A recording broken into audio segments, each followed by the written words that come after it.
people in a real town, in a real city. Welcome to Burlington.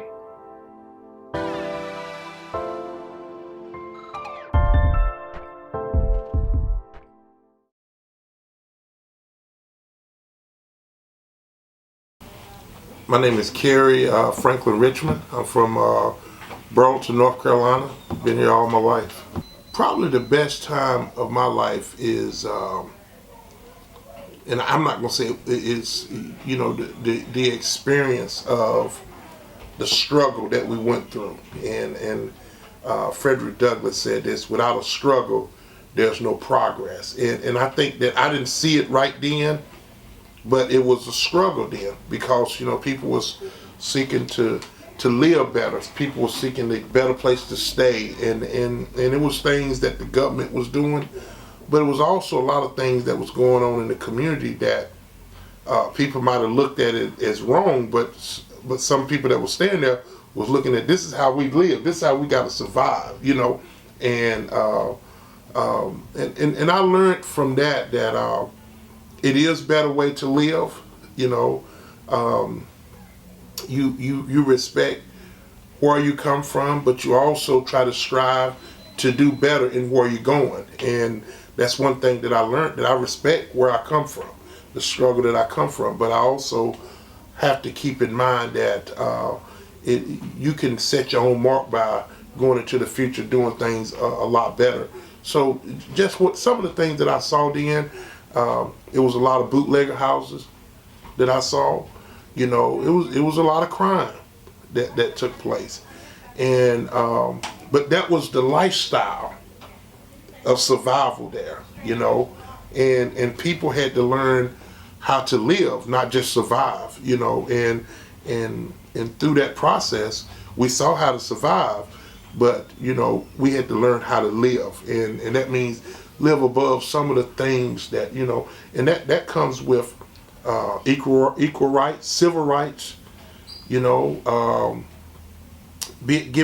better job opportunities, not just establishing a business for a certain area, but establishing business to make a living, and that's part of the experience that I saw, that in that particular time, it was a struggle. It was tough, but the tough times help you prepare for where you need to go in life.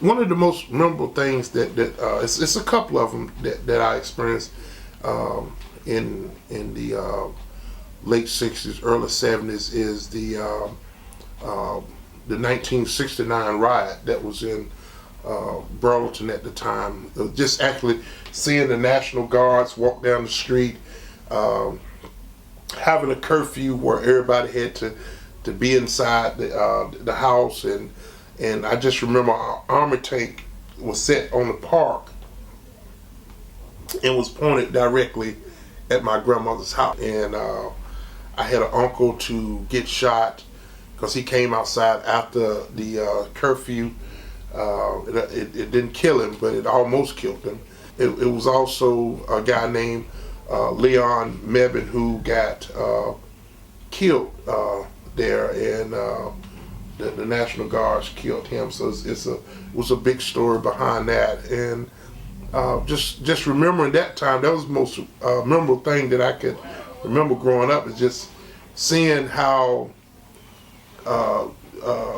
not so much racism, but seeing the division that came into our own community, and kind of just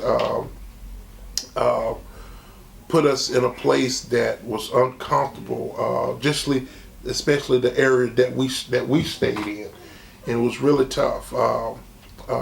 But you found a lot of people stuck together through it, and and made a way. So that's part of that history that's that took place in Raw Hut, and just some of the things that I remember during that time. This is in 1970. These are pictures that are in 1970. Here's the outhouses that people was assigned to use. And they stayed in the Westmoreland Drive and the Scott Circle. These outhouses was assigned for them to use. And here's some more right here that was lined up. And you came in and you used these outhouses and things like that. Pete Hall was a place called Pete Hall. And man, they could cook some good food there. You know, I remember just walking through that nighttime. You could smell the food on the outside Pete Hall. And it was they had a drive-in place where you could go and park. You go and eat hot dogs and stuff there. I just remember the drugstore. It was on the corner of Raw Hut, and I forget the name of the other street.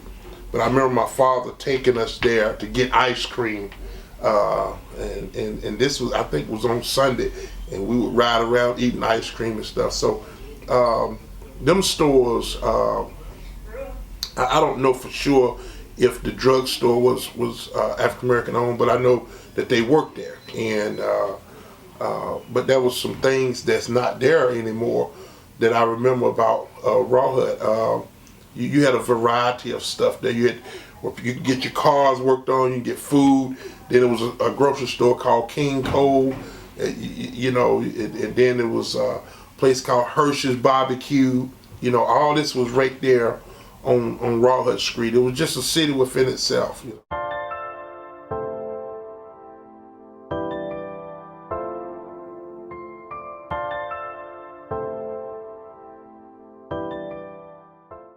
This used to be a parking lot that grass had grew up in, and it was a parking lot for the Western Electric, but it had grew up. Had nobody been on this property for years.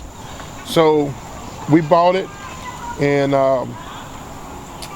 developed it into where we're at today. And we also built the walking trail right down there through the help of a local foundation, an organization called Impact Alamance. So we got a nice walking trail. It's got exercise equipment down there, and it's really nice for the kids to be able to get outside and do some outdoor activities. I have a school in here, and some of our kids do classes online, but they got a teacher there with them, and I'm gonna keep in. Y'all keep working.